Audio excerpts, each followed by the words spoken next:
Hello, my name is Raymond Parker.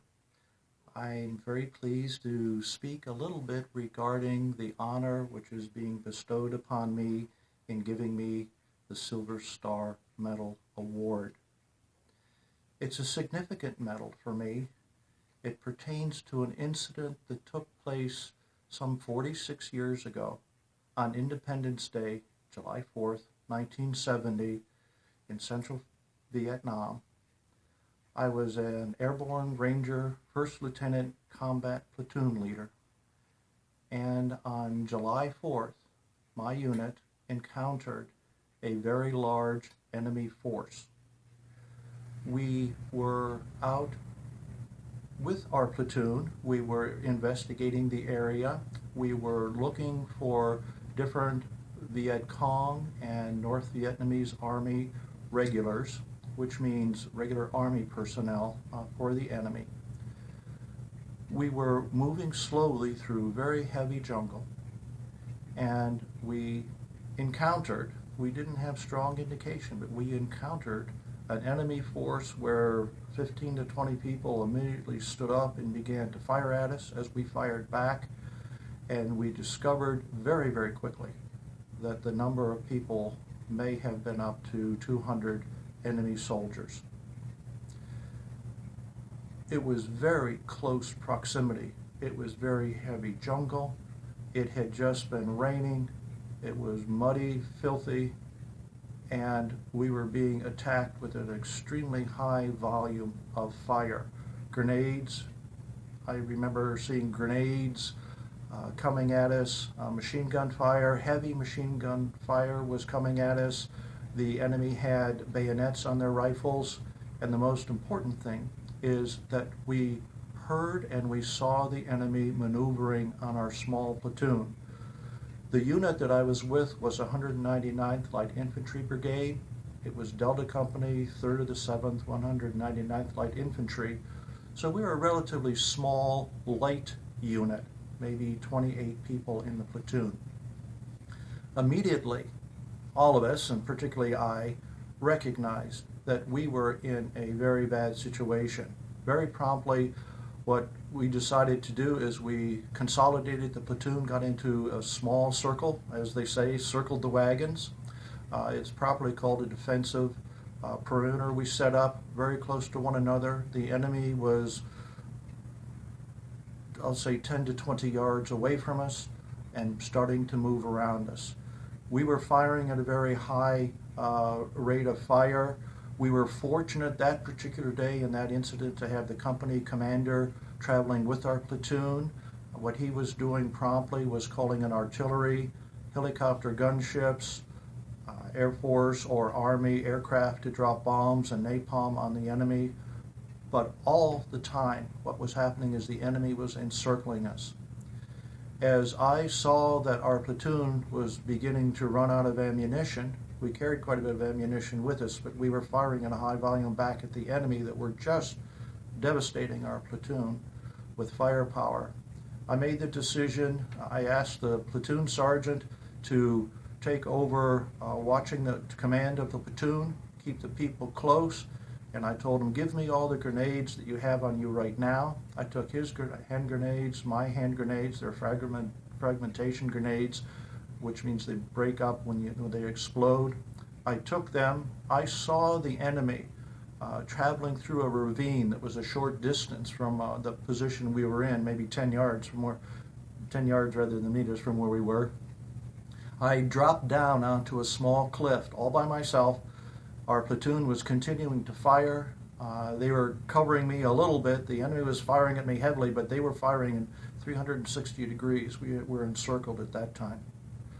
What I did is I took the grenades that I had and I threw them as quickly, as accurately as I could. I could see the enemy moving and mustering through a ravine that was down below us, and it was their channel for them to encircle us.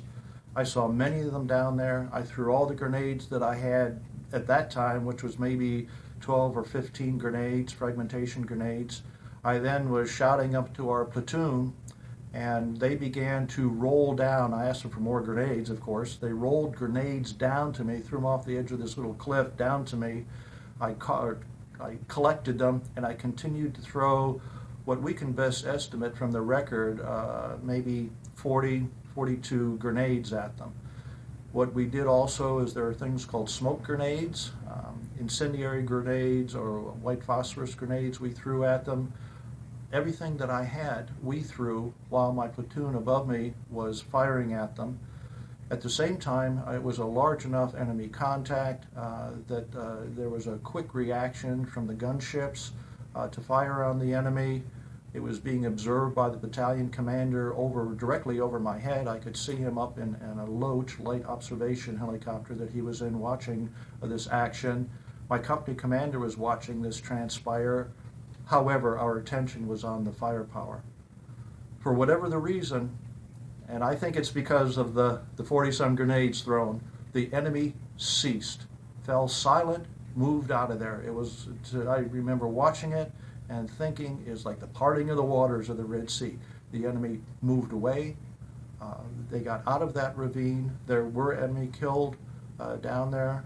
We found immediately a major, an NVA major, an NVA captain, and one rifleman that was with them were the 3 body count that I saw from the grenades. Our estimates from the reports are that there were 30 to 40 people that were killed, 20 to 40 people that were killed. However, the combat was so intense, we did not stay there to reconnoiter the area or to gather intelligence. Frankly, we got out of there.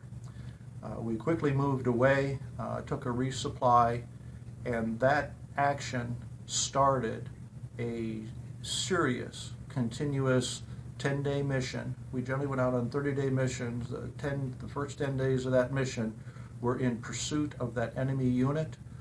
What we found in the next couple days, after we tracked them, we continued to attack them, ambush them.